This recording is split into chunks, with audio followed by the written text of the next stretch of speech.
ଶଳା ନଟଟା କହୁଥିଲା ବାହାଘର ତାର ହଉଛି ବୋଲି। ଶଳା ମତେ ଖବର ଦେଇଥିଲା। ଯାଉଛି ତାକୁ ଡାକିନି ଆଣିକି ଆମ ଘରେ ପିଠା ପିଠା ଖାଇକିନି ଯିବୁ ଆଉ।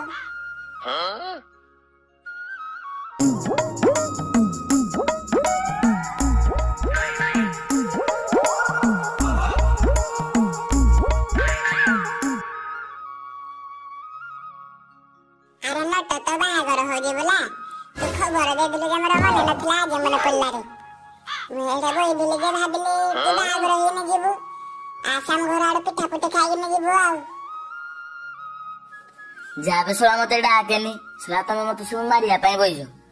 ଶଳା ମଟୁ ଡାକିକି ନେଲା ଯେ ମୋ ଭାତରେ ବୋଲେ ବିଷ ମିଶେଇ ଦେଇଥିଲା। ମୁଁ ଯିବିନି ତୁ ଯା।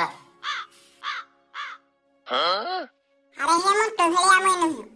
ମୋ ମା କଣ କାହାକୁ ପଠେଇଦେଲା ଚିକେନ ବୋଧେ କରିବ। ମୁଇଁ ବିଷ ମିଶେଇବେନି। ଆସିକି ବାଜେ ଖାଇକିନି ପଳେଇ ଆଇବୁ।